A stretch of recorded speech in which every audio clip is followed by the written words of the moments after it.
ಆತ್ಮೀಯ ಬಂಧುಗಳೇ, ಮಹಾಭಾರತ ಭೀಷ್ಮ ಪರ್ವ ಇದರಿಂದ ಶ್ರೀಮದ್ ಭಗವದ್ಗೀತಾ ಅಕ್ಷರ ಬ್ರಹ್ಮಯೋಗವನ್ನು ತಿಳ್ಕೊಳ್ತಾ ಇದ್ವಿ. ಓದ ಭಾಗದಲ್ಲಿ ಅರ್ಜುನ ಕೆಲವೊಂದು ಪ್ರಶ್ನೆ ಕೇಳ್ತಾನೆ. ಅದಕ್ಕೆ ಉತ್ತರವಾಗಿ ಭಗವಂತ ಹೇಳ್ತಾನೆ, ಪರಮ ಅಕ್ಷರಾನೇ ಬ್ರಹ್ಮ, ಜೀವಾತ್ಮ ಅನ್ನೋದೇನೆ ಆಧ್ಯಾತ್ಮ ಅನ್ನುವಂಥ ಹೆಸರಿನಿಂದ ಕರೆಯಲ್ಪಡುತ್ತೆ. ಮತ್ತು ಜೀವಿಗಳ ಭಾವವನ್ನು ಉತ್ಪನ್ನ ಮಾಡುವಂತಹ ತ್ಯಾಗ ಇದೆಯಲ್ಲ, ಅದನ್ನೇ ಕರ್ಮ ಅಂತ ಹೇಳೋದು. ಮತ್ತು ಉತ್ಪತ್ತಿ ಮತ್ತು ವಿನಾಶ ಈ ರೀತಿಯ ಎಲ್ಲ ಪದಾರ್ಥಗಳು ಕೂಡ ಅಧಿಭೂತಗಳು. ಹಿರಣ್ಮಯನಾದಂತಹ ಪುರುಷ ಆದಿದೈವ ಆಗ್ತಾನೆ. ಮತ್ತು ನಾನು ವಾಸುದೇವ ಈ ಶರೀರದಲ್ಲಿ ಅಂತರ್ಯಾಮಿ ರೂಪದಿಂದ ಅಧಿಯಜ್ಞನಾಗಿದ್ದೀನಿ ಅಂತ ಹೇಳ್ತಾನೆ. ಮತ್ತು ಯಾರು ಅಂತ್ಯಕಾಲದಲ್ಲಿ ನನ್ನನ್ನೇ ಸ್ಮರಿಸ್ತಾ ಶರೀರವನ್ನು ಬಿಡ್ತಾರೋ ಅವರು ಸಾಕ್ಷಾತ್ ನನ್ನ ಸ್ವರೂಪವನ್ನೇ ಪಡ್ಕೊಳ್ತಾರೆ. ಅಂದರೆ ಯಾವ ಮನುಷ್ಯ ಅಂತ್ಯಕಾಲದಲ್ಲಿ ಯಾವ ಯಾವ ಭಾವವನ್ನು ಸ್ಮರಿಸ್ತಾ ಅವನು ಶರೀರವನ್ನು ಬಿಡ್ತಾನೋ ಅವನು ಅದನ್ನೇ ಪಡ್ಕೊಳ್ತಾನೆ ಅಂತಂದ್ಬಿಟ್ಟು ಹೇಳ್ತಾನೆ. ಈಗ ಮುಂದುವರೆದು ಹೇಳ್ತಾನೆ, ಒಂದು ನಿಯಮ ಇದೆ. ಅದೇನಪ್ಪ ಅಂತಂದರೆ, ಮನುಷ್ಯ ತನ್ನ ಜೀವನದಲ್ಲಿ ಸದಾ ಯಾವ ಭಾವವನ್ನು ಅಧಿಕವಾಗಿ ಚಿಂತನೆ ಮಾಡ್ತಾ ಇರ್ತಾನೋ ಅಂತ್ಯಕಾಲದಲ್ಲಿ ಅವನಿಗೆ ಪ್ರಾಯ ಅದರದ್ದೇ ಸ್ಮರಣೆ ಆಗುತ್ತೆ. ನಾವು ಯಾವಾಗಲೂ ದುಡ್ಡು ದುಡ್ಡು ದುಡ್ಡು ಅಂತ ಹೇಳ್ತಾ ಇದ್ರೆ ಅವನ ಕೊನೆಗಳಿಗೆಲ್ಲೂ ದುಡ್ಡೇ ಬರೋದು ಅವನ ಮನಸ್ಸಿಗೆ. ಆಸ್ತಿ ಆಸ್ತಿ ಅಂತ ಇದ್ರೆ ಆಸ್ತಿನೇ ಬರುತ್ತೆ. ಬರೀ ತಿನ್ನೋದ್ರ ಬಗ್ಗೆನೇ ಅವನು ಜೀವನ ಫುಲ್ಲು ಚಿಂತನೆ ಮಾಡ್ಕೊಂಡಿದ್ರೆ ಸಾಯೋ ಟೈಮಲ್ಲೂ ಅವನಿಗೆ ತಿನ್ನೋದೇ ಸ್ಮರಣೆ ಬರುತ್ತೆ. ಭಗವಂತನನ್ನು ಸ್ಮರಣೆ ಮಾಡ್ಕೊಳ್ತಾ ಇದ್ರೆ ಯಾವಾಗಲೂ ಸಾಯಬೇಕಾದರೂ ಕೂಡ ಭಗವಂತನ ಸ್ಮರಣೆನೇ ಆಗುತ್ತೆ. ಮತ್ತು ಅಂತ್ಯಕಾಲದ ಸ್ಮರಣೆಯ ಅನುಸಾರ ಅವನ ಗತಿಯಾಗುತ್ತೆ. ಅಂದರೆ ಅವನಿಗೆ ನೆಕ್ಸ್ಟ್ ಜನ್ಮ ಸಿಗಬೇಕು ಅಂತಂದರೆ ಕೊನೆಗಳಿಗೆಲ್ಲ ಅವನು ಏನು ಮಾಡ್ತಾ ಇರ್ತಾನೋ, ಯಾವ ರೀತಿ ಸ್ಮರಣೆ ಮಾಡ್ತಿರ್ತಾನೋ ಅದೇ ಸ್ಥಿತಿ ಅವನಿಗೆ ಸಿಗತ್ತೆ. ಅದಕ್ಕೋಸ್ಕರನೇ ಅರ್ಜುನ, ನೀನು ಎಲ್ಲ ಸಮಯದಲ್ಲೂ ಕೂಡ ನಿರಂತರವಾಗಿ ನನ್ನ ಸ್ಮರಣೆಯನ್ನು ಮಾಡು ಮತ್ತು ಯುದ್ಧವನ್ನು ಮಾಡು. ನಾನು ಹೇಳ್ತಾ ಇದ್ದೀನಿ ನಿನಗೆ ಈ ಕೆಲಸ ಮಾಡು ಅಂತ ನೀನು ಮಾಡಷ್ಟೇನೆ ಅಂತ ಹೇಳ್ತಾನೆ. ಈ ರೀತಿ ನನಗೆ ಅರ್ಪಣೆ ಮಾಡಿರುವಂಥ ನನಗೆ ನೀನು ಅರ್ಪಿಸ್ತಾ ಇದೆಯಾ ಅನ್ನುವಂತಹ ಮನಸ್ಸು ಮತ್ತು ಬುದ್ಧಿಯಿಂದ ಕೂಡಿ ನೀನು ನಿಸ್ಸಂದೇಹವಾಗಿ ನನ್ನನ್ನೇ ಪಡ್ಕೊಳ್ತೀಯಾ. ಈಗ ಕೊನೆಗಳಿಗೆಲ್ಲಿ ಏನಾಗುತ್ತೆ ಅಂತಲೂ ಹೇಳ್ದ ಅಲ್ವಾ. ಅದಕ್ಕೋಸ್ಕರ ಈಗ ನೀನು ನಾನು ಹೇಳ್ತಾ ಇದ್ದೀನಿ ಅಂತ ನಾನು ಹೇಳಿದ ಕೆಲಸವನ್ನು ನೀನು ಮಾಡು. ಅದು ಹೇಗೆ ಮಾಡಬೇಕು? ನನಗೆ ಅರ್ಪಣೆ ಮಾಡಿ ನೀನು ಮಾಡು ಅಷ್ಟೇ. ಆಗ ನೀನೇನು ಮಾಡ್ತೀಯಾ? ನನ್ನನ್ನೇ ಪಡಿತೀಯಾ. ಭಗವಂತನಿಗೆ ಎಲ್ಲವನ್ನೂ ಸಮರ್ಪಣೆ ಮಾಡ್ತಾ ನಮ್ಮ ಕರ್ಮಗಳನ್ನು ಮಾಡ್ತಾ ಹೋದರೆ ಅದೆಲ್ಲ ಭಗವಂತನಿಗೆ ಸಮರ್ಪಿತವಾಗುತ್ತೆ. ಅದನ್ನು ಸೇವೆ ಅಂತ ತಿಳ್ಕೊಂಡು ಮಾಡ್ತಿರ್ತೀವಲ್ವ, ಯೋಗದ ರೂಪದಲ್ಲಿ ಮಾಡ್ತಾ ಇರ್ತೀವಲ್ವ, ಅದಕ್ಕೆ ಭಗವಂತನನ್ನೇ ಪಡಿತೀವಿ ಅಂತಲೂ ಇಲ್ಲಿ ಹೇಳ್ತಾ ಇದ್ದಾನೆ. ಮುಂದುವರೆದು ಹೇಳ್ತಾನೆ, ಪಾರ್ಥ, ಈ ರೀತಿಯ ಒಂದು ನಿಯಮ ಇದೆ.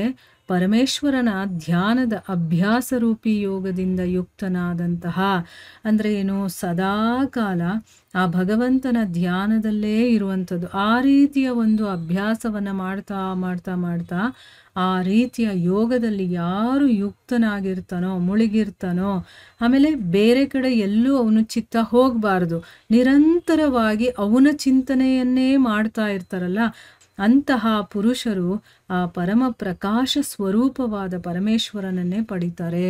ನೋಡಿ, ಸದಾ ಭಗವಂತನ ಕಡೆನೇ ನಮ್ಮ ಚಿತ್ತ ಇರಬೇಕು. ನಮ್ಮ ಮೈಂಡ್ ಆ ಕಡೆ ಈ ಕಡೆ ಎಲ್ಲೂ ಹೋಗಬಾರ್ದು. ಸದಾ ಭಗವಂತನ ಚಿಂತನೆಯಲ್ಲೇ ಮುಳುಗಿರಬೇಕು. ಆಗ ಆ ಭಗವಂತ ಸ್ವರೂಪನಾದಂತಹ ಪರಮೇಶ್ವರನನ್ನೇ ಅವರು ಪಡ್ಕೊಳ್ತಾರೆ.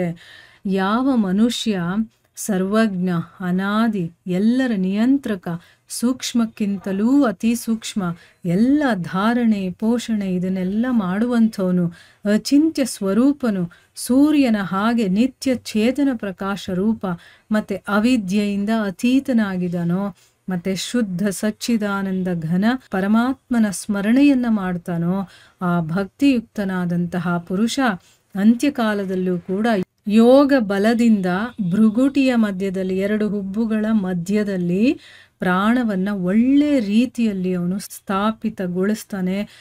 ಆಮೇಲೆ ನಿಶ್ಚಲವಾದ ಮನಸ್ಸಿನಿಂದ ಸ್ಮರಣೆ ಮಾಡ್ತಾ ಮಾಡ್ತಾ ದಿವ್ಯ ಸ್ವರೂಪ ಪರಮಪುರುಷ ಪರಮಾತ್ಮನನ್ನೇ ಪಡ್ಕೊಳ್ತಾನೆ. ನೋಡಿ ಹೇಗೆ ಭಗವಂತನನ್ನ ಪಡ್ಕೊಳ್ತಾನೆ ಒಬ್ಬ ಭಕ್ತ ಅನ್ನೋದನ್ನ ಇಲ್ಲಿ ಹೇಳ್ತಾ ಇದ್ದಾರೆ. ಅವನು ಯೋಗದಿಂದ ಯುಕ್ತನಾಗಿರಬೇಕು. ತಾನು ಏನೇ ಕೆಲಸ ಮಾಡಿದ್ರು ಕೂಡ ಭಗವಂತನಿಗೆ ಸಮರ್ಪಣೆ, ಅವನಿಗಾಗಿ ಅಂತ ಅದನ್ನೆಲ್ಲ ಮಾಡ್ತಿರ್ತಾನೆ. ಆಮೇಲೆ ಅವನ ಚಿತ್ತ ಇರತ್ತಲ್ಲ, ಅದು ಆ ಕಡೆ ಈ ಕಡೆ ಹೋಗಲ್ಲ. ನಮ್ಮ ಚಿತ್ತ ಏನು ಅಂದರೆ ಅದರೊಳಗಡೆ ಸಾವಿರಾರು ವಿಷಯಗಳಿದೆ. ಭಗವಂತ ಎಲ್ಲೋ ಒಂದು ಮೂಲೆಯಲ್ಲಿ ಇರ್ತಾನೆ ಅಥವಾ ಅಲ್ಲಿರೋದು ಇಲ್ಲ. ಬರೀ ಬಾಯಲ್ಲಿ ಮಾತ್ರ ನಾವು ದೇವಸ್ಥಾನ, ಮನೆಯಲ್ಲಿ ಪೂಜೆ, ಆ ಸಮಯದಲ್ಲಿ ಮಾತ್ರ ಇರುತ್ತೆ. ಬೇರೆ ಸಮಯದಲ್ಲಿ ಭಗವಂತ ಅನ್ನೋದೇ ಇರೋದಿಲ್ಲ. ಆದರೆ ಆ ರೀತಿ ಅಲ್ಲ, ಆ ಭಗವಂತನಲ್ಲೇ ಸದಾ ಮುಳುಗಿರುತ್ತಲ್ಲ, ಆ ಭಗವಂತನ ಚಿಂತನೆಯನ್ನೇ ಮಾಡ್ತಾ ಇರ್ತಲ್ಲ, ಅಂಥವನು ಮಾತ್ರ ಭಗವಂತನನ್ನು ಪಡೆಯೋದು.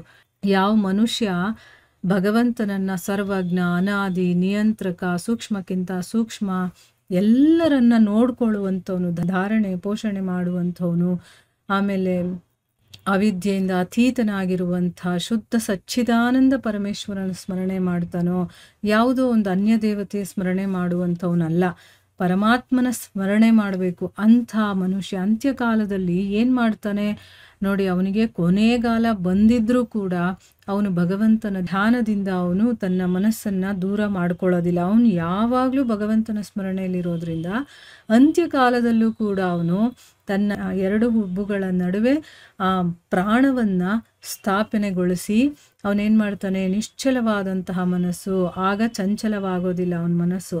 ಈಗ ನಮಗೆ ಸಾವು ಹತ್ರ ಬಂತು ಅಂತಂದರೆ ನಮಗೆ ಸ್ಮರಣೆನೇ ಇರೋದಿಲ್ಲ. ಆಮೇಲೆ ನಮಗೆ ಬೇರೆ ಬೇರೆ ಏನೇನೋ ಬಂದು ನಮ್ಮ ಮೇಲೆ ಹಾವಿ ಆಗಿಬಿಡತ್ತೆ. ಅಕ್ಕಪಕ್ಕ ಇರುವಂಥ ನಮ್ಮ ಮನೆಯ ಜನಗಳಿರ್ತಾರಲ್ಲ, ಅವ್ರ ಮಾತುಗಳು ಅದೆಲ್ಲ ಕೇಳಿಸ್ಕೊಂಡು ಆ ಭಗವಂತನ ಸ್ಮರಣೆನೇ ಮರೆತು ಹೋಗ್ತೀವಿ. ಮತ್ತು ಶರೀರದಲ್ಲಿ ನೋವುಗಳು ಇರುತ್ತೆ ನಮಗೆ.